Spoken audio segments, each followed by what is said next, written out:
सत श्री अकाल। तुसीं देख रहे हैं पंजाब मेल USA TV। मैं वरुण कौर मान। खबरां दे बुलेटिन दे विच तुहाडा स्वागत। खबरां दे बुलेटिन दे स्पॉन्सर रियल्टर गुरजतिंदर सिंह रंधावा। इन्हां तो हर तरीके की प्रॉपर्टी खरीदी वेची जा सकती है। इन्हां दे फोन नंबर स्क्रीन ते देख सकते हो। तो हुण पेश ने पहलां चुणवीआं खबरां। कैनेडा तो अमेरिका च बंदे भेजण दा दोषी काबू। UK च भारत तो नर्सां दीआं सेवावां लैण दी योजना। कैनेडा च अंतरराष्ट्रीय नर्सां ते कंपाउंडर्स दे लई अल्बर्टा सरकार वल्लों वड्डी राहत। अमेरिका दे मिसौरी च तूफान दी तबाही, 5 लोकां दी मौत। अमेरिका च सड़क हादसे दे विच पंजाबी नौजवान दी मौत। अमेरिका च रहिंदे ने सब तो वध भारती। ते हुण इन्हां खबरां दा विस्तार। अमेरिका कैनेडा सने देश विदेश दीआं होर बहुत सारीआं खबरां।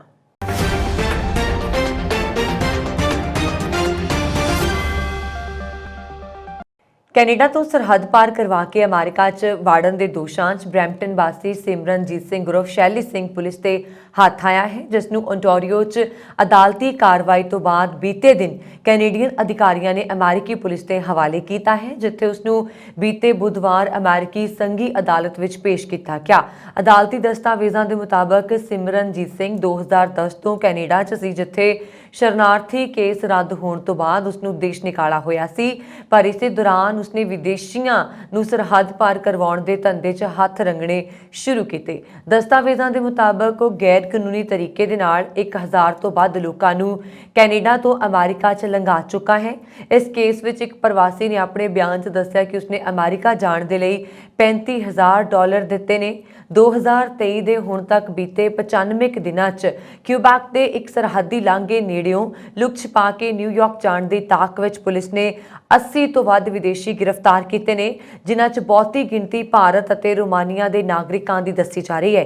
ਇਹ ਵੀ ਪਤਾ ਲੱਗਿਆ ਕਿ ਸਿਮਰਨਜੀਤ ਸਿੰਘ ਅਮਰੀਕਾ 'ਚ ਲੰਘਾਉਣ ਦੇ ਲਈ ਪ੍ਰਤੀ ਵਿਅਕਤੀ $5,000 ਤੋਂ $35,000 ਵਸੂਲਦਾ ਸੀ ਅਤੇ ਸਰਹੱਦ ਨੇੜੇ ਆਪਣੇ ਬਣਾਏ ਆਦੀਵਾਸੀ ਭਾਈਵਾਲਾਂ ਨੂੰ ਤਕਰੀਬਨ $2,000 ਤੋਂ $3,000 ਪ੍ਰਤੀ ਵਿਅਕਤੀ ਦੇ ਕੇ ਕੈਨੇਡਾ ਤੋਂ ਸਰਹੱਦ ਪਾਰ ਕਰਵਾਈ ਜਾਂਦੀ ਸੀ।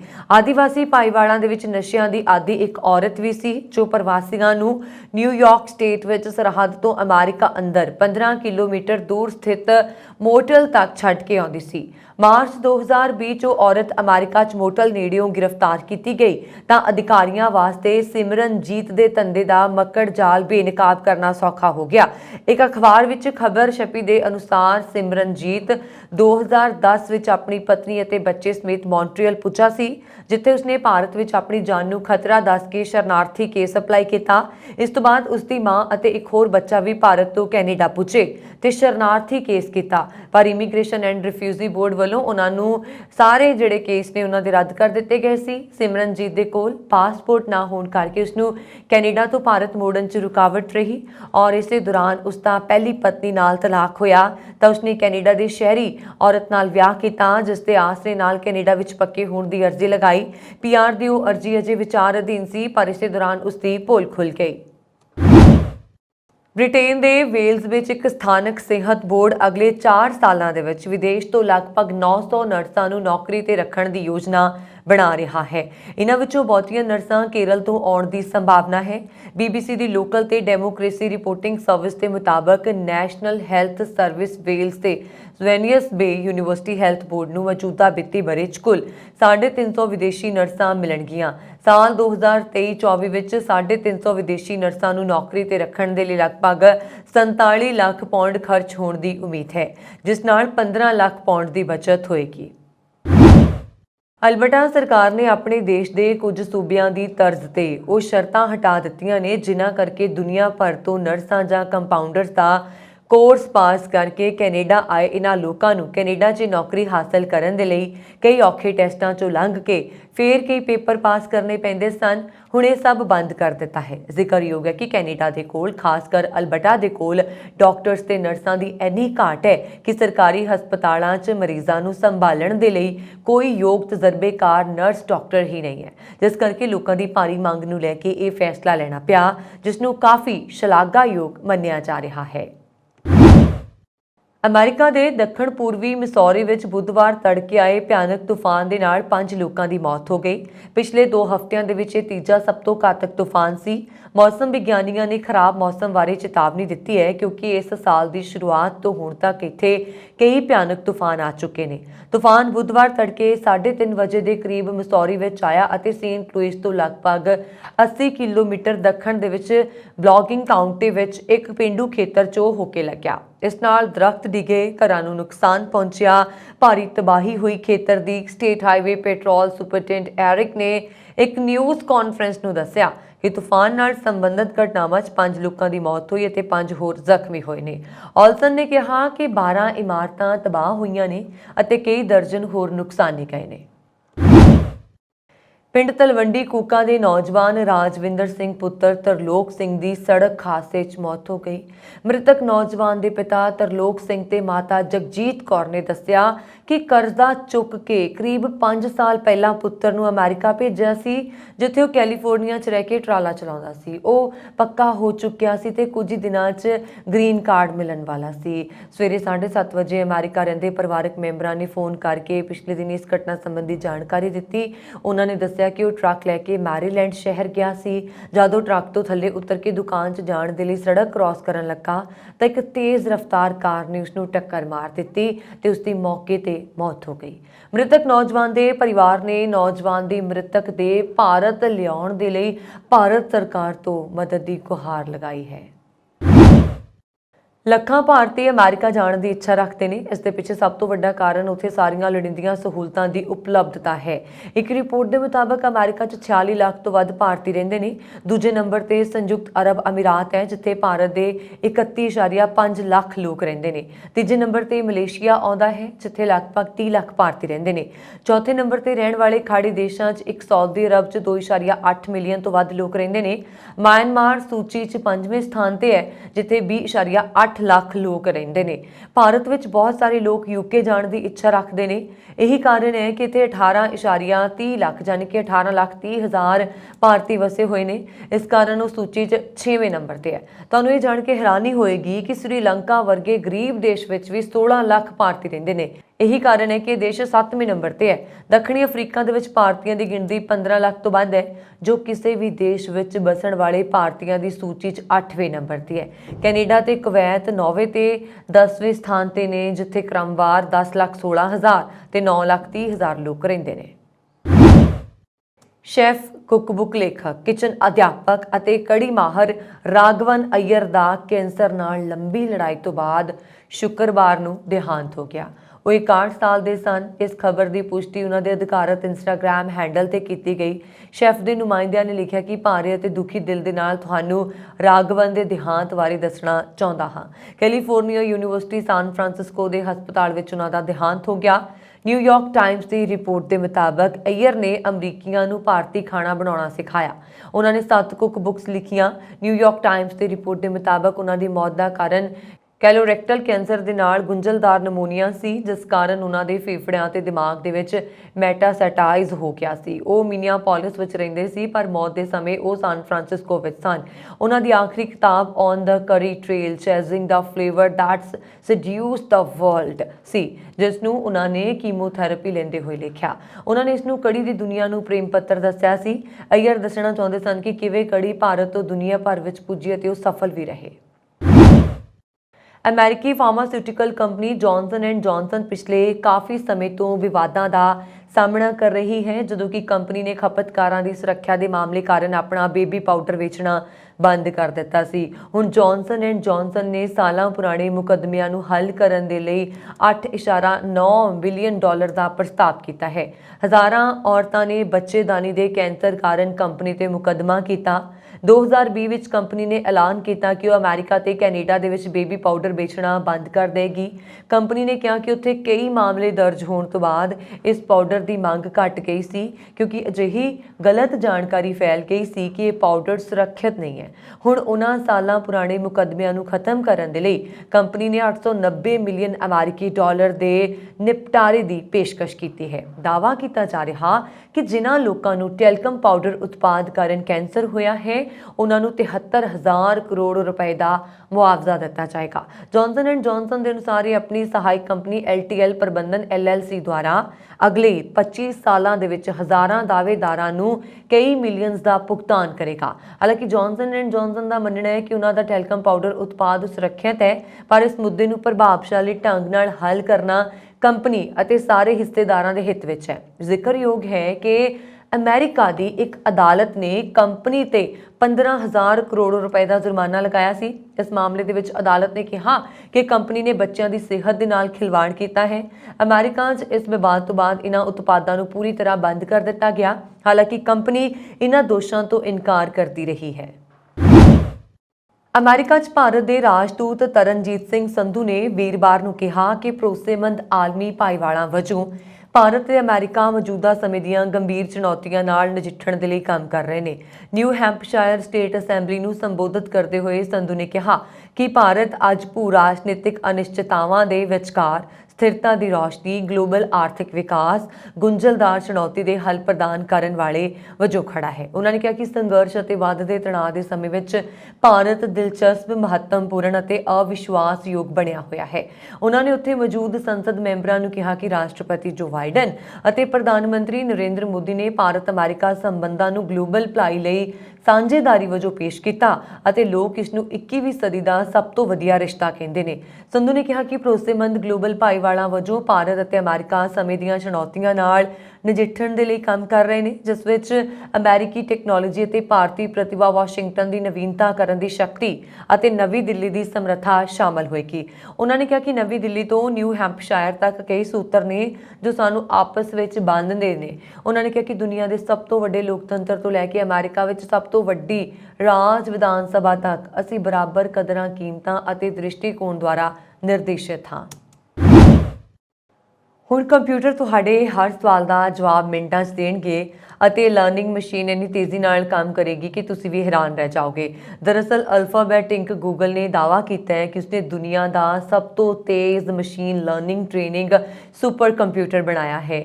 ਗੂਗਲ ਦਾ ਦਾਅਵਾ ਹੈ ਕਿ ਇਹ NVIDIA ਸਿਸਟਮ ਨਾਲੋਂ ਵੀ ਤੇਜ਼ ਅਤੇ ਵਧੇਰੇ ਕੁਸ਼ਲ ਹੈ। ਇੰਨਾ ਹੀ ਨਹੀਂ, ਇਸ ਦੀ ਲਰਨਿੰਗ ਮਾਡਲ ਤਕਨੀਕ ਵੀ ਬਹੁਤ ਮਜ਼ਬੂਤ ਹੈ। ਦਰਅਸਲ ਗੂਗਲ ਨੇ ਟੈਂਸਰ ਪ੍ਰੋਸੈਸਿੰਗ ਯੂਨਿਟ ਨਾਮਕ ਆਪਣੀ ਕਸਟਮ ਚਿਪ ਤਿਆਰ ਕੀਤੀ ਹੈ। ਇਹ ਆਰਟੀਫੀਸ਼ੀਅਲ AI ਸਿਖਲਾਈ ਤੇ ਕੰਪਨੀ ਦੇ 90% ਤੋਂ ਵੱਧ ਮਨੁੱਖੀ ਸਵਾਲਾਂ ਦਾ ਜਵਾਬ ਦੇਣ ਦੇ ਸਮਰੱਥ ਹੈ। ਕੰਪਨੀ ਨੇ ਕਿਹਾ ਕਿ ਅਸੀਂ ਟੈਂਸਰ ਫਲੋ, ਚੈਕਸ ਅਤੇ ਲਿੰਗਵੋ ਵਿੱਚ ML ਮਾਡਲਾਂ ਦੀ ਵਰਤੋਂ ਕਰਕੇ ਇਹ ਉਪਲਬਧੀ ਹਾਸਲ ਕੀਤੀ ਹੈ। 4 ਮਾਡਲਾਂ ਨੂੰ 30 ਸਕਿੰਟਾਂ ਲਈ ਸਿਖਲਾਈ ਦਿੱਤੀ ਜਾਂਦੀ ਹੈ। ਇਸ ਨੂੰ ਦ੍ਰਿਸ਼ਟੀਕੋਣ ਵਿੱਚ ਰੱਖਣ ਦੇ ਲਈ ਇਹਨਾਂ ਵਿੱਚੋਂ ਇੱਕ ਮਾਡਲ ਨੂੰ 2015 'ਚ ਉਪਲਬਧ ਸਭ ਤੋਂ ਉੱਨਤ ਹਾਰਡਵੇਅਰ ਐਕਸਲੇਟਰ ਤੇ ਸਿਖਲਾਈ ਦੇਣ ਵਿੱਚ 3 ਹਫ਼ਤਿਆਂ ਤੋਂ ਵੱਧ ਦਾ ਸਮਾਂ ਲੱਗਾ। ਪੰਜਾਬ ਦੇ ਸੱਭਿਆਚਾਰਕ ਮੇਲਿਆਂ, ਤੀਆਂ ਦੇ ਤਿਉਹਾਰ ਦੀ ਮੰਚ ਸੰਚਾਲਕਾ ਤੇ ਸ਼ਾਇਰਾ ਗੁਰਲੀਨ ਕੌਰ ਜੋ ਪੰਜਾਬ ਤੋਂ ਪੱਕੇ ਤੌਰ ਤੇ ਅਮਰੀਕਾ ਆ ਗਏ ਨੇ, ਪਿਛਲੇ ਅਰਸੇ ਦੌਰਾਨ ਉਹਨਾਂ ਦੀਆਂ ਮਿਡ ਵੈਸਟ ਖੇਤਰ 'ਚ ਸੱਭਿਆਚਾਰ ਤੇ ਗਤੀ ਤੇ ਗੀਤ ਸੰਗੀਤ ਦੇ ਖੇਤਰ 'ਚ ਨਿਭਾਈਆਂ ਬਿਹਤਰੀਨ ਸੇਵਾਵਾਂ ਲਈ ਇਲਨੋਇਸ ਦੇ ਸ਼ਹਿਰ ਗਲੈਂਡੇਲ ਹਾਈਟਸ ਦੇ ਮੇਅਰ ਚੌਧਰੀ ਖੋਖਰ ਨੇ ਉਚੇਚੇ ਤੌਰ ਤੇ ਸਨਮਾਨ ਕੀਤਾ ਤੇ ਕਿਹਾ ਕਿ ਮਿਡ ਵੈਸਟ ਦੇ ਖੇਤਰ 'ਚ ਇਹ ਕੁੜੀ ਲੈਂਦੇ ਤੇ ਚੜ੍ਹਦੇ ਪੰਜਾਬ ਦੇ ਲੋਕਾਂ 'ਚ ਪੰਜਾਬੀ ਜ਼ੁਬਾਨ ਦੀ ਪ੍ਰਫੁੱਲਤਾ ਦੇ ਲਈ ਮਹੱਤਵਪੂਰਨ ਯੋਗਦਾਨ ਪਾ ਰਹੀ ਹੈ। ਪੰਜਾਬੀ ਸ਼ਾਇਰੀ ਦੀ ਚਰਚਿਤ ਪੁਸਤਕ ਰੂਹਦਾਰੀ ਲਿਖਣ ਵਾਲੀ ਗੁਰਲੀਨ ਕੌਰ ਨੇ ਮੇਅਰ ਦਾ ਧੰਨਵਾਦ ਕੀਤਾ। ਇਸ ਮੌਕੇ ਉਹਨਾਂ ਦੇ ਨਾਲ ਹੋਰ ਵੀ ਪਤਵੰਤੇ ਸ਼ਾਮਲ ਸਨ। ontario ਸਰਕਾਰ ਵੱਲੋਂ ਵੀਰਵਾਰ ਦੁਪਹਿਰ ਨੂੰ ਨਵਾਂ ਹਾਊਸਿੰਗ ਬਿੱਲ ਪੇਸ਼ ਕੀਤਾ ਜਾਏਗਾ। ਅਧਿਕਾਰੀਆਂ ਦਾ ਕਹਿਣਾ ਹੈ ਕਿ ਇਸ ਦੇ ਨਾਲ 2031 ਤੱਕ ਸਰਕਾਰ ਵੱਲੋਂ 1.5 ਮਿਲੀਅਨ ਘਰਾਂ ਦੇ ਨਿਰਮਾਣ ਦਾ ਜਿਹੜਾ ਟੀਚਾ ਮਿੱਥਿਆ ਗਿਆ ਹੈ ਉਸ ਲਈ ਕੀ ਕਦਮ ਚੁੱਕੇ ਜਾ ਰਹੇ ਨੇ, ਇਸ ਬਿੱਲ ਵਿੱਚ ਉਸ ਬਾਰੇ ਖੁਲਾਸਾ ਕੀਤਾ ਜਾਏਗਾ। ਇਹ ਬਿੱਲ ਦੁਪਹਿਰੇ 1 ਵਜੇ ਪੇਸ਼ ਕੀਤਾ ਜਾਏਗਾ ਤੇ ਹਾਊਸਿੰਗ ਮੰਤਰੀ ਸਟੀਵ ਕਲੌਕ ਇਸ ਤੋਂ ਅੱਧੇ ਘੰਟੇ ਬਾਅਦ ਨਿਊਜ਼ ਕਾਨਫਰੰਸ ਕਰਕੇ ਇਸ ਬਾਰੇ ਚਾਨਣਾ ਪਾਉਣਗੇ। ਇਸ ਵਿੱਚ ਕਿਰਾਏਦਾਰਾਂ ਦੀ ਹਿਫਾਜ਼ਤ ਦੇ ਲਈ ਕੁਝ ਖਾਸ ਤਬਦੀਲੀਆਂ ਕੀਤੀਆਂ ਗਈਆਂ ਨੇ।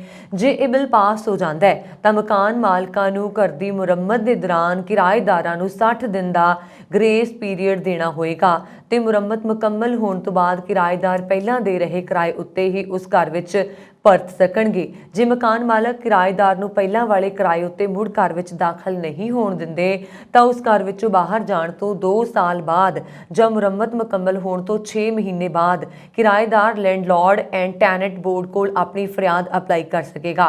लैंडलॉर्ड एंड टैनेंट बोर्ड दीआं सेवावां विच सुधार करन ते फैसला लैण लई काम विच तेजी लियाउण वास्ते $6.5 मिलियन निवेश किए जाणगे। इस बिल विच ही सरकार वल्लों रेजिडेंशियल टेनेंसीज एक्ट तहत दोषी पाए जाण वाले व्यक्तियों नूं $1 लाख जुर्माना ते कॉरपोरेशनां नूं $5 लाख जुर्माना लाउण दा प्रस्ताव भी रखिया जा रहा है। सरकार ने आख्या कि किराएदारां नूं एयर कंडीशनर लगवाउण आदि लई भी नवे अधिकार हासिल होणगे। सवेरे तड़के दो गड्डियां दरमियान हुए हादसे कारण स्कार्बरो विच हाईवे 401 ਦੇ ਇੱਕ ਹਿੱਸੇ ਨੂੰ ਬੰਦ ਕਰ ਦਿੱਤਾ ਗਿਆ ਸੀਗਾ ਤੇ ਇੱਕ ਵਿਅਕਤੀ ਨੂੰ ਗੰਭੀਰ ਹਸਪੀਟਲ ਲਿਜਾਇਆ ਗਿਆ ਸੀ। 3 ਵਜੇ ਦੇ ਨੇੜੇ ਤੇੜੇ ਮਰਖਮ ਰੋਡ ਦੀਆਂ ਪੂਰਬ ਵੱਲ ਜਾਣ ਵਾਲੀਆਂ ਕਲੈਕਟਰ ਲੇਨਸ ਵਿੱਚ ਇੱਕ SUV ਕੈਨੇਡਾ ਪੋਸਟ ਦੇ ਟਰੱਕ ਦੇ ਪਿਛਲੇ ਪਾਸੇ ਨਾਲ ਆ ਟਕਰਾਈ। ਇਸ ਤੋਂ ਬਾਅਦ ਕੈਨੇਡੀ ਰੋਡ ਦੇ ਪੂਰਬ ਤੋਂ ਮਰਖਮ ਰੋਡ ਤੱਕ ਇਹਨਾਂ ਲੇਨਸ ਨੂੰ ਬੰਦ ਕਰ ਦਿੱਤਾ ਗਿਆ। ਪੁਲਿਸ ਨੇ ਦੱਸਿਆ ਕਿ ਇਸ ਜ਼ਬਰਦਸਤ ਹਾਦਸੇ ਕਾਰਨ ਵਿਟਵੀ ਤੋਂ 38 ਸਾਲਾ ਵਿਅਕਤੀ ਜੋ SUV ਡਰਾਈਵ ਕਰ ਰਿਹਾ ਸੀ ਗੱਡੀ ਦੇ ਅੰਦਰ बुरी तरह फस गया सी। उसनूं नाजुक हालत विच हॉस्पिटल लिजाया गया सी। ट्रक के ड्राइवर नूं कोई सट फेट नहीं लगी। हादसा इन्ना जबरदस्त सीगा कि SUV बुरी तरह नुकसानी गई ते उसका मलबा हाईवे दियां कई लेन्स विच फैल गया। मालवे की जांच की जा रही है। ये पता नहीं लग सकिया कि हादसा क्यों वापरिया। ਟੋਰਾਂਟੋ ਪੁਲਿਸ ਨੇ ਦੱਸਿਆ ਕਿ ਯਾਰਕਡੇਲ ਮਾਲ ਦੇ ਬਾਹਰ ਪਾਰਕਿੰਗ ਲਾਟ ਵਿੱਚ ਹੋਏ ਧਮਾਕੇ ਦਾ ਕਾਰਨ ਕੁਝ ਹੋਰ ਨਹੀਂ ਸਗੋਂ ਗੱਡੀ ਨੂੰ ਪੇਸ਼ ਆਇਆ ਕੋਈ ਮਕੈਨੀਕਲ ਮੁੱਦਾ ਸੀ। ਬੁੱਧਵਾਰ ਨੂੰ ਰਾਤੀ 7:30 ਵਜੇ ਦੇ ਨੇੜੇ ਤੇੜੇ ਡਫਰਿਨ ਸਟਰੀਟ ਉੱਤੇ ਸਥਿਤ ਮਾਲ ਦੇ ਬਾਹਰ ਹੋਏ ਇਸ ਧਮਾਕੇ ਦੀ ਖਬਰ ਦੇ ਕੇ ਪੁਲਿਸ ਅਧਿਕਾਰੀਆਂ ਨੂੰ ਸੱਦਿਆ ਗਿਆ। ਇਸ ਹਾਦਸੇ ਦੇ ਵਿੱਚ ਕਿਸੇ ਦੇ ਜ਼ਖਮੀ ਹੋਣ ਦੀ ਕੋਈ ਖਬਰ ਨਹੀਂ ਹੈ, ਪਰ ਪੁਲਿਸ ਅਧਿਕਾਰੀਆਂ ਦੇ ਵੱਲੋਂ ਇਸ ਗੱਲ ਦੀ ਪੁਸ਼ਟੀ ਕੀਤੀ ਗਈ ਕਿ ਇੱਕ ਗੱਡੀ ਦੇ ਥੱਲੇ ਧਮਾਕਾ ਹੋਣ ਦਾ ਪਤਾ ਲੱਗਣ ਤੋਂ ਬਾਅਦ ਬੰਬ ਸਕੁਐਡ ਨੂੰ ਸੱਦਿਆ ਗਿਆ। ਬਾਅਦ ਵਿੱਚ ਜਾਰੀ ਕੀਤੀ ਗਈ ਅਪਡੇਟ ਵਿੱਚ ਪੁਲਿਸ ਨੇ ਆਖਿਆ ਕਿ ਇਹ ਕੋਈ ਧਮਾਕਾ ਨਹੀਂ ਸੀ ਤੇ ਤੇਜ਼ ਆਵਾਜ਼ ਦੀਆਂ ਜਿਹੜੀਆਂ ਖਬਰਾਂ ਮਿਲੀਆਂ ਸੀ ਉਹ ਇਸ ਦੇ ਲਈ ਕਿਉਂਕਿ ਗੱਡੀ ਵਿੱਚ ਕੋਈ ਮਕੈਨੀਕਲ ਗੜਬੜੀ ਹੋ ਗਈ ਸੀ। ਅਧਿਕਾਰੀਆਂ ਨੇ ਦੱਸਿਆ ਕਿ ਗੱਡੀ ਨੂੰ ਉੱਥੋਂ ਹਟਾ ਦਿੱਤਾ ਗਿਆ। ਪਹਿਲਾਂ ਮਾਲ ਨੂੰ ਖਾਲੀ ਕਰਨ ਦੀਆਂ ਖਬਰਾਂ ਮਿਲੀਆਂ ਸੀ ਪਰ ਬਾਅਦ ਵਿੱਚ ਅਜਿਹਾ ਨਹੀਂ ਕੀਤਾ ਗਿਆ ਸੀ। ਹਰਿਆਣਾ ਦੇ ਸੋਨੀਪਤ ਤੋਂ ਇੱਕ ਸਨਸਨੀਖੇਜ਼ ਮਾਮਲਾ ਸਾਹਮਣੇ ਆਇਆ। ਪਿੰਡ ਗੁਮਾੜ ਤੋਂ ਲਾਪਤਾ ਹੋਈ ਲੜਕੀ ਮੋਨਿਕਾ ਦੀ ਮ੍ਰਿਤਕ ਦੇਹ ਬਰਾਮਦ ਹੋਈ ਹੈ। ਦੱਸਿਆ ਜਾ ਰਿਹਾ ਕਿ ਉਸਦੇ ਪ੍ਰੇਮੀ ਨੇ ਗੋਲੀਆਂ ਮਾਰ ਕੇ ਉਸਦਾ ਕਤਲ ਕੀਤਾ ਅਤੇ ਉਸਦੀ ਲਾਸ਼ ਨੂੰ ਦਫਨਾ ਦਿੱਤਾ। CIA 2 ਬਿਪਾਨੀ ਨੇ ਲਾਸ਼ ਨੂੰ ਕਬਜ਼ੇ 'ਚ ਲੈ ਕੇ DNA ਟੈਸਟ ਲਈ ਭੇਜ ਦਿੱਤਾ ਹੈ। ਇਸ ਦੇ ਨਾਲ ਹੀ ਦੋਸ਼ੀ ਸੁਨੀਲ ਉਰਫ ਸ਼ੀਲਾ ਨੂੰ ਹਿਰਾਸਤ ਵਿੱਚ ਲੈ ਲਿਆ ਗਿਆ ਹੈ। ਜਾਣਕਾਰੀ ਦੇ ਅਨੁਸਾਰ ਮੋਨਿਕਾ ਮੂਲ ਰੂਪ ਦੇ ਵਿੱਚ ਰੋਹਤਕ ਜ਼ਿਲ੍ਹੇ ਦੇ ਪਿੰਡ ਬਾਲੰਦ ਦੀ ਰਹਿਣ ਵਾਲੀ ਹੈ। ਉਸਦੀ ਮਾਸੀ ਸੋਨੀਪਤ ਦੇ ਗਨੌਰ ਇਲਾਕੇ ਦੇ ਪਿੰਡ ਗੁਮਾੜ 'ਚ ਰੋਸ਼ਨੀ ਦੇ ਕੋਲ ਰਹਿੰਦੀ ਸੀ। ਇਸ ਦੌਰਾਨ ਉਸਦੀ ਗੁਮਾਤ ਦੇ ਸੁਨੀਲ ਉਰਫ ਸ਼ੀਲਾ ਨਾਲ ਗੱਲਬਾਤ ਹੋ ਗਈ ਅਤੇ ਉਸਦੇ ਪਿਆਰ ਵਿੱਚ ਅੰਨਾ ਹੋ ਗਿਆ। ਇਸ ਸਮੇਂ ਬਾਅਦ ਮੋਨਿਕਾ ਆਇਲਸ ਕਰਨ ਤੋਂ ਬਾਅਦ ਕੈਨੇਡਾ ਚਲੀ ਗਈ। ਕੈਨੇਡਾ ਜਾਣ ਤੋਂ ਬਾਅਦ ਵੀ ਸੁਨੀਲ ਉਰਫ ਸ਼ੀਲਾ ਨੇ ਉਸਦਾ ਪਿੱਛਾ ਨਹੀਂ ਛੱਡਿਆ ਔਰ ਉਸਨੇ ਪਿਆਰ ਦੀ ਦੁਹਾਈ ਦੇ ਕੇ ਮੋਨਿਕਾ ਨੂੰ ਵਾਪਸ ਬੁਲਾਇਆ। ਭਾਰਤ ਵਾਪਸ ਆ ਕੇ ਉਸਨੇ ਨੌਜਵਾਨ ਨਾਲ ਵਿਆਹ ਵੀ ਕਰ ਲਿਆ ਸੀ। ਕੈਨੇਡਾ ਦੇ ਓਨਟਾਰੀਓ ਸੂਬੇ ਦੇ ਵਿੰਡਸਰ ਸ਼ਹਿਰ ਵਿੱਚ ਸਥਿਤ ਮੰਦਿਰ 'ਚ ਭੰਨ-ਤੋੜ ਦੀ ਘਟਨਾ ਹੋਈ। ਪਹੁੰਚੇ ਅਣਪਛਾਤੇ ਲੋਕਾਂ ਨੇ ਕੰਧਾਂ ਤੇ ਕੁਝ ਹਿੰਦੂਆਂ ਖਿਲਾਫ ਗਲਤ ਗੱਲਾਂ ਲਿਖੀਆਂ ਤੇ ਭਾਰਤ ਵਿਰੋਧੀ ਨਾਅਰੇ ਵੀ ਬਣਾਏ ਔਰ ਪੁਲਿਸ ਨੇ ਇਸ ਨੂੰ ਨਫ਼ਰਤ ਕਾਰਨ ਹੋਇਆ ਅਪਰਾਧ ਕਰਾਰ ਦਿੱਤਾ ਹੈ। ਓਟਾਵਾ ਸਥਿਤ ਭਾਰਤੀ ਹਾਈ ਕਮਿਸ਼ਨ ਨੇ ਘਟਨਾ ਦੀ ਸਖਤ ਨਿਖੇਧੀ ਕੀਤੀ ਹੈ ਤੇ ਪੁਲਿਸ ਤੋਂ ਦੋਸ਼ੀਆਂ ਨੂੰ ਜਲਦੀ ਫੜਨ ਦੀ ਮੰਗ ਕੀਤੀ ਹੈ। ਟੋਰਾਂਟੋ ਸਥਿਤ ਭਾਰਤੀ ਸਫਾਰਤਖਾਨੇ ਨੇ ਕਿਹਾ ਕਿ ਮੰਦਿਰ ਤੇ ਹਮਲੇ ਨਾਲ ਭਾਰਤੀ ਭਾਈਚਾਰੇ ਦੀਆਂ ਭਾਵਨਾਵਾਂ ਨੂੰ ਗੰਭੀਰ ਠੇਸ ਪੁੱਜੀ ਹੈ। ਅਜਿਹੀਆਂ ਘਟਨਾਵਾਂ ਨੂੰ ਰੋਕਣ ਦੇ ਲਈ ਸਖਤ ਕਦਮ ਚੁੱਕੇ ਜਾਣ ਦੀ ਜ਼ਰੂਰਤ ਹੈ। ਵਿੰਡਸਰ ਸ਼ਹਿਰ ਦੇ ਪੁਲਿਸ ਦਫ਼ਤਰ ਨੇ ਕਿਹਾ ਕਿ BAPS ਸਵਾਮੀ ਨਾਰਾਇਣ ਮੰਦਿਰ 'ਚ ਹੋਈ ਘਟਨਾ ਦੇ ਸੰਬੰਧ 'ਚ ਜਾਂਚ ਸ਼ੁਰੂ ਕਰ ਦਿੱਤੀ ਗਈ ਹੈ ਤੇ ਫਿਲਹਾਲ ਇਸ ਵਿੱਚ 2 ਵਿਅਕਤੀਆਂ ਦੇ ਸ਼ਾਮਲ ਹੋਣ ਦਾ ਪਤਾ ਲੱਗਿਆ ਹੈ। ਕਾਲੀ ਸਿਆਹੀ ਨਾਲ ਕੰਧਾਂ ਤੇ ਹਿੰਦੂ ਵਿਰੋਧੀ ਗੱਲਾਂ ਲਿਖੀਆਂ ਤੇ ਭਾਰਤ ਵਿਰੋਧੀ ਚਿੱਤਰ ਉਕੇਰਨ ਦੀ ਕੋਸ਼ਿਸ਼ ਕੀਤੀ। ਪੁਲਿਸ ਨੇ ਮੰਦਿਰ ਦੇ CCTV ਦਾ ਰਿਕਾਰਡ ਕਬਜ਼ੇ ਵਿੱਚ ਲਿਆ ਹੈ ਜਿਸ ਦੇ ਆਧਾਰ ਤੇ ਘਟਨਾ 'ਚ 2 ਜਾਣਿਆਂ ਦੇ ਸ਼ਾਮਲ ਹੋਣ ਦੀ ਗੱਲ ਸਾਹਮਣੇ ਆਈ ਹੈ ਜੋ ਰਾਤ ਕਰੀਬ 12 ਵਜੇ ਮੰਦਿਰ 'ਚ ਸ਼ਾਮਲ ਹੋਏ ਤੇ ਇਹ ਸ਼ਰਮਨਾਕ ਕਾਰਾ ਕੀਤਾ। ਉਸਨੇ ਮੰਦਿਰ ਵਿੱਚ ਭੰਨ-ਤੋੜ ਕੀਤੀ। ਪੁਲਿਸ ਨੇ ਮੰਦਿਰ ਦੇ ਆਸ-ਪਾਸ ਰਹਿਣ ਵਾਲੇ ਲੋਕਾਂ ਨੂੰ ਆਪਣੇ ਘਰ ਦੇ ਬਾਹਰ ਲੱਗੇ CCTV ਕੈਮਰਿਆਂ ਨੂੰ ਜਾਂਚਣ ਲਈ ਕਿਹਾ ਹੈ। ਕੈਨੇਡਾ 'ਚ ਮੰਦਿਰਾਂ ਤੇ ਹਮਲਿਆਂ ਦੀਆਂ ਕਈ ਘਟਨਾਵਾਂ ਹੋ ਚੁੱਕੀਆਂ ਨੇ। ਜਨਵਰੀ ਵਿੱਚ ਬ੍ਰੈਂਟਨ ਸ਼ਹਿਰ ਦੇ ਗੌਰੀ ਸ਼ੰਕਰ ਮੰਦਿਰ ਨੂੰ ਨਿਸ਼ਾਨਾ ਬਣਾਇਆ ਗਿਆ ਸੀ। ਇੱਥੇ ਵੀ ਕੰਧਾਂ ਤੇ ਭਾਰਤ ਵਿਰੋਧੀ ਨਾਅਰੇ ਲਿਖੇ ਤੇ ਚਿੱਤਰ ਬਣਾਏ ਗਏ ਸਨ। ਇਸ ਘਟਨਾ ਤੇ ਭਾਰਤੀ ਭਾਈਚਾਰੇ ਨੇ ਸਖਤ ਵਿਰੋਧ ਪ੍ਰਗਟਾਇਆ ਸੀ। ਦੁਬਈ ਦੀ ਇੱਕ ਅਦਾਲਤ ਨੇ ਫੈਸਲਾ ਸੁਣਾਇਆ ਹੈ ਕਿ ਹੇਜ਼ ਫੰਡ ਵਪਾਰੀ ਸੰਜੇ ਸ਼ਾਹ ਨੂੰ ਕਥਿਤ 1.7 ਅਰਬ ਅਮਰੀਕੀ ਡਾਲਰ ਟੈਕਸ ਧੋਖਾਧੜੀ ਦੇ ਮਾਮਲੇ 'ਚ ਮੁਕੱਦਮਾ ਚਲਾਉਣ ਲਈ ਜਲਦੀ ਡੈਨਮਾਰਕ ਹਵਾਲੇ ਕੀਤਾ ਜਾਏਗਾ। ਸੰਜੇ ਸ਼ਾਹ, ਜੋ ਕਿ ਇੱਕ ਭਾਰਤੀ ਮੂਲ ਦਾ ਬ੍ਰਿਟਿਸ਼ ਨਾਗਰਿਕ ਹੈ ਤੇ ਇੰਗਲੈਂਡ ਰਹਿੰਦਾ ਸੀ, ਤੇ ਇੱਕ ਵੱਡੀ ਟੈਕਸ ਧੋਖਾਧੜੀ ਦਾ ਮੁੱਖ ਸੂਤਰਧਾਰ ਹੋਣ ਦਾ ਦੋਸ਼ ਹੈ, ਜਿਸ ਵਿੱਚ ਵਿਦੇਸ਼ੀ ਕਾਰੋਬਾਰੀ ਨੇ ਡੈਨਮਾਰਕ ਦੀਆਂ ਕੰਪਨੀਆਂ 'ਚ ਸ਼ੇਅਰ ਹੋਣ ਦੇ ਛਲਾਵੇ ਦੇ ਨਾਲ ਦਿਖਾਵਾ ਕੀਤਾ ਅਤੇ ਟੈਕਸ ਵਾਪਸੀ ਦਾ ਦਾਅਵਾ ਕੀਤਾ, ਜਿਸ ਦੇ ਲਈ ਉਹ ਯੋਗ ਨਹੀਂ ਸਨ। ਸ਼ਾਹ ਨੇ ਪਹਿਲਾਂ ਉਕਤ ਦੇਸ਼ਾਂ ਤੋਂ ਇਨਕਾਰ ਕੀਤਾ ਹੈ ਅਤੇ ਕਿਹਾ ਕਿ ਉਹ ਡੈਨਮਾਰਕ ਦੇ ਕਾਨੂੰਨ ਦੇ ਅੰਦਰ ਰਹਿ ਕੇ ਉਕਤ ਕੰਮ ਕਰ ਰਿਹਾ ਸੀ। ਦੁਬਈ ਪੁਲਿਸ ਨੂੰ 7 ਜਨਵਰੀ ਨੂੰ ਉਸ ਦੀ ਗ੍ਰਿਫਤਾਰੀ ਦੇ ਲਈ ਅੰਤਰਰਾਸ਼ਟਰੀ ਵਾਰੰਟ ਪ੍ਰਾਪਤ ਹੋਇਆ ਸੀ ਤੇ ਉਸ ਨੂੰ 5 ਮਹੀਨਿਆਂ ਦੇ ਬਾਅਦ ਅਮੀਰਾਤ ਦੇ ਅਲ ਰਫਾ ਜ਼ਿਲ੍ਹੇ 'ਚ ਗ੍ਰਿਫਤਾਰ ਕੀਤਾ ਗਿਆ। ਇਹ ਗ੍ਰਿਫਤਾਰੀ ਪਿਛਲੇ ਸਾਲ ਮਾਰਚ ਵਿੱਚ UAE ਅਤੇ ਡੈਨਮਾਰਕ ਦਰਮਿਆਨ ਹਵਾਲਗੀ ਸਮਝੌਤੇ ਤੇ ਹਸਤਾਖਰ ਕਰਨ ਤੋਂ ਬਾਅਦ ਹੋਈ ਹੈ। ਇੱਥੇ ਜ਼ਿਕਰਯੋਗ ਹੈ ਕਿ ਸ਼ਾਹ ਇੰਗਲੈਂਡ ਤੋਂ ਦੁਬਈ ਆ ਗਿਆ ਸੀ। ਹਵਾਲਗੀ ਉਪਰੰਤ ਡੈਨਮਾਰਕ 'ਚ ਸੰਜੇ ਸ਼ਾਹ ਨੂੰ ਕੇਸ ਉਪਰੰਤ ਲੰਬੀ ਕੈਦ ਹੋ ਸਕਦੀ ਹੈ। ਜੇਕਰ ਤੁਸੀਂ ਫਲਾਈਟ ਵਿੱਚ ਸਫ਼ਰ ਕਰਨ ਬਾਰੇ ਸੋਚ ਰਹੇ ਹੋ ਤਾਂ ਇੱਕ ਨਵੀਂ ਜਾਣਕਾਰੀ ਦੇ ਸਕਦੇ ਹਾਂ। ਇਹ ਜਾਣਕਾਰੀ ਤੁਹਾਡੇ ਲਈ ਬਹੁਤ ਲਾਭਦਾਇਕ ਵੀ ਹੋ ਸਕਦੀ ਹੈ। ਗੂਗਲ ਫਲਾਈਟਸ ਨੇ ਕੀਮਤ ਗਰੰਟੀ ਵਿਸ਼ੇਸ਼ਤਾ ਨੂੰ ਅਪਡੇਟ ਕੀਤਾ। ਅਸਲ 'ਚ ਇਸ ਦਾ ਮੁੱਖ ਉਦੇਸ਼ ਉਪਭੋਗਤਾਵਾਂ ਨੂੰ ਸਸਤੀਆਂ ਉਡਾਣਾਂ ਦੀਆਂ ਟਿਕਟਾਂ ਪ੍ਰਦਾਨ ਕਰਨਾ ਹੈ। ਇੱਕ ਅਖਬਾਰ ਵਿੱਚ ਛਪੀ ਖਬਰ ਦੇ ਮੁਤਾਬਕ ਇਸ ਤੋਂ ਕੀ ਫਾਇਦਾ ਹੋਣ ਵਾਲਾ ਹੈ ਜਾਂ ਇਹ ਦੱਸਣ ਦੇ ਲਈ ਕਿਉਂ ਜ਼ਰੂਰੀ ਹੈ, ਤਾਂ ਅਖਬਾਰ ਦੱਸਦੀ ਹੈ ਕਿ ਫਲਾਈਟ ਟਿਕਟ ਬੁੱਕ ਹੋਣ ਤੋਂ ਬਾਅਦ ਜੇਕਰ ਟਿਕਟ ਦੀ ਕੀਮਤ ਬਾਅਦ ਵਿੱਚ ਘਟ ਜਾਂਦੀ ਹੈ ਤਾਂ ਬਾਅਦ ਵਿੱਚ ਇਸ ਦੇ ਪੈਸੇ ਉਪਭੋਗਤਾ ਨੂੰ ਵਾਪਸ ਕਰ ਦਿੱਤੇ ਜਾਣਗੇ। ਵਰਤਮਾਨ ਵਿੱਚ ਇਸ ਦੀ ਵਿਸ਼ੇਸ਼ਤਾ ਪਾਇਲਟ ਪ੍ਰੋਗਰਾਮ ਦੇ ਤਹਿਤ ਅਮਰੀਕਾ 'ਚ ਉਪਲਬਧ ਹੈ। ਨਾਲ ਹੀ ਅਜਿਹੀਆਂ ਫਲਾਈਟਸ ਦੇ ਲਈ ਉਪਲਬਧ ਹੈ ਜਿਸ ਬਾਰੇ ਗੂਗਲ ਨੂੰ ਭਰੋਸਾ ਹੈ ਕਿ ਬਾਅਦ ਵਿੱਚ ਕੀਮਤ 'ਚ ਕਮੀ ਨਹੀਂ ਹੋਏਗੀ, ਯਾਨੀ ਕੰਪਨੀ ਨੇ ਇਸ ਬਾਰੇ ਪਹਿਲਾਂ ਹੀ ਖੋਜ ਕੀਤੀ ਹੋਏਗੀ ਤੇ ਅਜਿਹੀਆਂ ਉਡਾਣਾਂ ਦੀ ਕੀਮਤ ਵੀ ਅਚਾਨਕ ਘਟਣ ਵਾਲੀ ਨਹੀਂ ਹੈ। ਜੇਕਰ ਤੁਸੀਂ ਵੇਰਵਿਆਂ ਦਾ ਪਾਲਣ ਕਰਦੇ ਹੋ ਤਾਂ ਗੂਗਲ ਨੇ ਆਪਣੇ ਬਲੌਗ ਪੋਸਟ ਵਿੱਚ ਦੱਸਿਆ ਹੈ ਕਿ ਇਹ ਵਿਸ਼ੇਸ਼ਤਾ ਇੱਕ ਕੀਮਤ ਗਰੰਟੀ ਪ੍ਰੋਗਰਾਮ ਹੈ ਜੋ ਟਿਕਟ ਬੁਕਿੰਗ ਦੇ ਵਿੱਚ ਮਦਦ ਕਰਨ ਜਾ ਰਿਹਾ। ਕਈ ਵਾਰ ਦੇਖਿਆ ਜਾਂਦਾ ਹੈ ਕਿ ਟਿਕਟ ਬੁੱਕ ਕਰਨ ਤੋਂ ਬਾਅਦ ਇਸ ਦੀ ਕੀਮਤ ਘਟ ਜਾਂਦੀ ਹੈ। ਅਜਿਹੇ 'ਚ ਕੰਪਨੀ ਯੂਜ਼ਰਸ ਨੂੰ ਡਿਸਕਾਊਂਟ ਆਫਰ ਕਰਦੀ ਹੈ, ਚਾਹੇ ਕਿ ਟਿਕਟ ਦੀ ਕੀਮਤ ਘੱਟ ਹੋਣ ਤੋਂ ਬਾਅਦ ਬਾਕੀ ਪੈਸੇ ਘੱਟ ਜਾਣਗੇ। ਇਹ ਫੀਚਰ ਰੋਜ਼ਾਨਾ ਰਵਾਨਗੀ ਤੋਂ ਪਹਿਲਾਂ ਫਲਾਈਟ ਦੀ ਕੀਮਤ ਤੇ ਨਜ਼ਰ ਰੱਖੇਗਾ। ਨਾਲ ਹੀ ਯੂਜ਼ਰਸ ਨੂੰ ਗੂਗਲ ਪੇ ਦੀ ਮਦਦ ਨਾਲ ਰਿਫੰਡ ਮਿਲੇਗਾ। ਫਰਾਂਸ ਦੇ ਰਾਸ਼ਟਰਪਤੀ ਇਮੈਨੂਅਲ ਨੇ ਵੀਰਵਾਰ ਨੂੰ ਚੀਨੀ ਰਾਸ਼ਟਰਪਤੀ ਸ਼ੀ ਜਿਨਪਿੰਗ ਨੂੰ ਅਪੀਲ ਕੀਤੀ ਕਿ ਉਹ ਰੂਸ ਨੂੰ ਸਮਝਾਏ ਅਤੇ ਯੂਕਰੇਨ ਵਿੱਚ ਸਥਾਈ ਸ਼ਾਂਤੀ ਸਥਾਪਿਤ ਕਰਨ 'ਚ ਮਦਦ ਕਰਨ। ਜਿਨਪਿੰਗ ਨੇ ਪਿਛਲੇ ਮਹੀਨੇ ਰੂਸ ਦੀ ਯਾਤਰਾ ਕੀਤੀ ਸੀ, ਜਿੱਥੇ ਰੂਸੀ ਰਾਸ਼ਟਰਪਤੀ ਵਲਾਦੀਮੀਰ ਪੁਤਿਨ ਨੇ ਉਹਨਾਂ ਦਾ ਨਿੱਘਾ ਸਵਾਗਤ ਕੀਤਾ ਸੀ। ਮੈਕਰੌਨ ਨੇ ਸੰਯੁਕਤ ਰਾਸ਼ਟਰ ਦੇ ਚਾਰਟਰ ਦੇ ਲਈ ਚੀਨੀ ਸਮਰਥਨ ਵੱਲ ਇਸ਼ਾਰਾ ਕੀਤਾ, ਜੋ ਕਿਸੇ ਦੇਸ਼ ਦੀ ਖੇਤਰੀ ਅਖੰਡਤਾ ਅਤੇ ਪਰਮਾਣੂ ਸਮਝੌਤਿਆਂ ਦੇ ਲਈ ਸਨਮਾਨ ਦਾ ਸੱਦਾ ਦਿੰਦਾ ਹੈ। ਫਰਾਂਸ ਦੇ ਰਾਸ਼ਟਰਪਤੀ ਨੇ ਕਿਹਾ ਕਿ ਯੂਕਰੇਨ ਤੇ ਹਮਲਾ ਕਰਕੇ ਰੂਸ ਨੇ ਇਸ ਚਾਰਟਰ ਤੇ ਆਧਾਰਿਤ ਸ਼ਾਂਤੀ ਅਤੇ ਸਥਿਰਤਾ ਲਈ ਖਤਰਾ ਪੈਦਾ ਕੀਤਾ ਹੈ। ਫੈਬਰਵਰੀ 2020 ਚ ਰੂਸ ਦੇ ਹਮਲੇ ਤੋਂ ਪਹਿਲਾਂ ਜਿਨਪਿੰਗ ਸਰਕਾਰ ਨੇ ਰੂਸ ਦੇ ਨਾਲ ਦੋਸਤੀ ਨੂੰ ਕੋਈ ਹੱਦ ਨਾ ਹੋਣ ਦਾ ਐਲਾਨ ਕੀਤਾ ਸੀ। ਹਾਲਾਂਕਿ ਉਸਨੇ ਆਪਣੇ ਆਪ ਨੂੰ ਨਿਰਪੱਖ ਦਿਖਾਉਣ ਦੀ ਕੋਸ਼ਿਸ਼ ਕੀਤੀ ਸੀ। ਬੀਜਿੰਗ ਨੇ ਸ਼ਾਂਤੀ ਵਾਰਤਾ ਦਾ ਸੱਦਾ ਦਿੱਤਾ। ਮੈਕਰੌਨ ਨੇ ਕਿਹਾ, ਮੈਂ ਜਾਣਦਾ ਹਾਂ ਕਿ ਮੈਂ ਇਹਨਾਂ ਦੋ ਸਿਧਾਂਤਾਂ ਦੇ ਤਹਿਤ ਤੁਹਾਨੂੰ ਵੀ ਸ਼ਾਮਲ ਕਰ ਸਕਦਾ ਹਾਂ ਜਿਨ੍ਹਾਂ ਦਾ ਮੈਂ ਜ਼ਿਕਰ ਕੀਤਾ ਹੈ, ਤਾਂ ਕਿ ਰੂਸ ਨੂੰ ਸਮਝਾਇਆ ਜਾ ਸਕੇ ਅਤੇ ਸਾਰਿਆਂ ਨੂੰ ਵਾਪਸ ਗੱਲਬਾਤ ਦੀ ਮੇਜ਼ ਤੇ ਲਿਆਂਦਾ ਜਾ ਸਕੇ। ਕੇਰਲ ਦੇ ਇੱਕ 52 ਸਾਲਾ ਵਿਅਕਤੀ ਨੇ ਬੀਤੇ ਸਾਲ ਬ੍ਰਿਟੇਨ ਵਿੱਚ ਆਪਣੀ ਭਾਰਤੀ ਪਤਨੀ ਅਤੇ 6 ਅਤੇ 4 ਸਾਲ ਦੇ 2 ਬੱਚਿਆਂ ਦਾ ਕਤਲ ਕਰਨ ਦੀ ਗੱਲ ਬੁੱਧਵਾਰ ਨੂੰ ਸਵੀਕਾਰ ਕਰ ਲਈ ਅਤੇ ਹੁਣ ਉਸ ਨੂੰ 3 ਜੁਲਾਈ 2023 ਨੂੰ ਸਜ਼ਾ ਸੁਣਾਈ ਜਾਏਗੀ। ਕੇਟਰਿੰਗ ਦੇ ਰਹਿਣ ਵਾਲੇ ਸਾਜੂ ਨੂੰ ਨਾਰਥੈਂਪਟਨ ਕਰਾਊਨ ਕੋਰਟ ਵਿੱਚ ਕੇਟਰਿੰਗ ਜਨਰਲ ਹਸਪਤਾਲ ਦੀ ਸਟਾਫ ਨਰਸ 35 ਸਾਲਾ ਆਪਣੀ ਪਤਨੀ ਅੰਜੂ ਅਤੇ 2 ਬੱਚਿਆਂ ਦੇ ਕਤਲ ਦੇ 3 ਮਾਮਲਿਆਂ 'ਚ ਦੋਸ਼ੀ ਠਹਿਰਾਇਆ ਗਿਆ। ਤਿੰਨਾਂ ਦੀ 15 ਦਸੰਬਰ 2022 ਨੂੰ ਮੌਤ ਹੋਈ ਸੀ। ਕੇਟਰਿੰਗ ਸਥਿਤ ਉਹਨਾਂ ਦੀ ਰਿਹਾਇਸ਼ ਅਤੇ ਅੰਜੂ ਅਤੇ 2 ਬੱਚੇ ਗੰਭੀਰ ਰੂਪ ਵਿੱਚ ਜ਼ਖਮੀ ਪਾਏ ਗਏ ਸਨ। ਪੁਲਿਸ ਦੇ ਮੁਤਾਬਕ ਹਸਪਤਾਲ 'ਚ ਅੰਜੂ, ਜੀਵਾ ਅਤੇ ਜਾਨਵੀ ਦੀ ਜਾਨ ਬਚਾਉਣ ਦੀ ਪੂਰੀ ਕੋਸ਼ਿਸ਼ ਕੀਤੀ ਗਈ, ਪਰ ਉਹਨਾਂ ਨੇ ਦਮ ਤੋੜ ਦਿੱਤਾ ਸੀ। ਉਹਨਾਂ ਦੀ ਮੌਤ ਤੋਂ ਬਾਅਦ ਲੈਸਟਰ ਰਾਇਲ ਇਨਫਰਮਰੀ ਵਿੱਚ ਹੋਈ ਫੋਰੈਂਸਿਕ ਪੋਸਟਮਾਰਟਮ ਰਿਪੋਰਟ 'ਚ ਸਾਹਮਣੇ ਆਇਆ ਕਿ ਤਿੰਨਾਂ ਦੀ ਮੌਤ ਸਾਹ ਘੁੱਟਣ ਕਾਰਨ ਹੋਈ ਹੈ ਅਤੇ ਉਦੋਂ ਤੋਂ ਹੀ ਸਾਜੂ ਪੁਲਿਸ ਹਿਰਾਸਤ ਵਿੱਚ ਸੀ। ਕੀ ਤੁਸੀਂ ਜਾਣਦੇ ਹੋ ਕਿ ਇਸ ਸਮੇਂ ਦੁਨੀਆ ਦਾ ਸਭ ਤੋਂ ਅਮੀਰ ਵਿਅਕਤੀ ਕੌਣ ਹੈ? ਜੇ ਨਹੀਂ ਜਾਣਦੇ ਹੋ ਤਾਂ ਉਹ ਵਿਅਕਤੀ ਨੇ ਬਰਨਾਰਡ। ਜੀ ਹਾਂ, ਉਹ ਫਰਾਂਸ ਦੇ ਇੱਕ ਅਨੁਭਵੀ ਕਾਰੋਬਾਰੀ ਨੇ ਜੋ ਲੂਈ ਵੀਟੋ ਦੇ ਚੇਅਰਮੈਨ ਨੇ। ਉਹਨਾਂ ਦੇ ਕੋਲ ਇੰਨੀ ਦੌਲਤ ਹੈ ਕਿ ਦੁਨੀਆ ਦੇ ਕਈ ਦੇਸ਼ਾਂ ਦੀ GDP ਦਾ ਆਕਾਰ ਵੀ ਘਟ ਜਾਏਗਾ। ਕੁਝ ਦਿਨ ਪਹਿਲਾਂ ਤੱਕ ਅਮਰੀਕੀ ਕਾਰੋਬਾਰੀ ਐਲਨ ਮਸਕ ਦਾ ਨਾਂ ਸਭ ਤੋਂ ਅਮੀਰ ਵਿਅਕਤੀ ਵਜੋਂ ਲਿਆ ਜਾਂਦਾ ਸੀ, ਪਰ ਪਿਛਲੇ ਮਹੀਨੇ ਮਸਕ ਦੁਨੀਆ ਦੇ ਸਭ ਤੋਂ ਅਮੀਰਾਂ ਦੀ ਸੂਚੀ ਵਿੱਚ ਪਹਿਲੇ ਸਥਾਨ ਤੋਂ ਖਿਸਕ ਕੇ ਦੂਸਰੇ ਨੰਬਰ ਤੇ ਆ ਗਏ ਨੇ। ਹੁਣ ਇਹ ਦੱਸਿਆ ਗਿਆ ਹੈ ਕਿ ਉਹਨਾਂ ਨੇ ਜਿਸ ਨੇ ਮਸਕ ਨੂੰ ਪਿੱਛੇ ਛੱਡ ਦਿੱਤਾ, ਯਾਨੀ ਕਿ ਬਰਨਾਰਡ, ਉਹਨਾਂ ਦੀ ਕੁੱਲ ਜਾਇਦਾਦ $200 ਬਿਲੀਅਨ ਹੋ ਗਈ ਹੈ ਔਰ ਉਹਨਾਂ ਨੇ ਲੂਈ ਵੀਟੋ ਦੇ ਚੇਅਰਮੈਨ ਅਤੇ CEO ਤੇ ਦੁਨੀਆ ਦੇ ਸਭ ਤੋਂ ਅਮੀਰ ਵਿਅਕਤੀ ਦੀ ਕੁੱਲ ਜਾਇਦਾਦ $200 ਬਿਲੀਅਨ ਤੋਂ ਵੱਧ ਵੀ ਹੋ ਸਕਦੀ ਹੈ। ਦਾ ਗਾਰਡੀਅਨ ਦੀ ਰਿਪੋਰਟ ਨੇ ਦਿੱਤਾ ਹੈ ਕਿ ਭਾਵੇਂ ਕਿ ਉਸਦੀ ਕੰਪਨੀ ਦੇ ਸ਼ੇਅਰ ਰਿਕਾਰਡ ਦੀ ਉਚਾਈ ਤੇ ਪਹੁੰਚ ਗਏ ਨੇ, ਇਸ ਦੇ ਨਾਲ ਉਹ ਨਿੱਜੀ ਦੌਲਤ ਦੀ ਇੰਨੀ ਉਚਾਈ ਤੇ ਪਹੁੰਚਣ ਵਾਲੇ ਤੀਸਰੇ ਵਿਅਕਤੀ ਬਣ ਗਏ ਨੇ। ਇਸ ਤਰ੍ਹਾਂ ਹੁਣ ਤੱਕ ਦੀਆਂ ਖਬਰਾਂ ਮੈਨੂੰ ਬਰਨ ਕੌਰ ਮਾਨ ਨੂੰ ਦਿਵਾ ਗਿਆ। ਹੋਰ ਖਬਰਾਂ ਦੇ ਲਈ ਸਾਡਾ YouTube ਚੈਨਲ ਪੰਜਾਬ ਮੇਲ USA TV ਜ਼ਰੂਰ ਸਬਸਕ੍ਰਾਈਬ ਕਰੋ ਜੀ। ਸ਼ੁਕਰੀਆ, ਸਤਿ ਸ਼੍ਰੀ ਅਕਾਲ।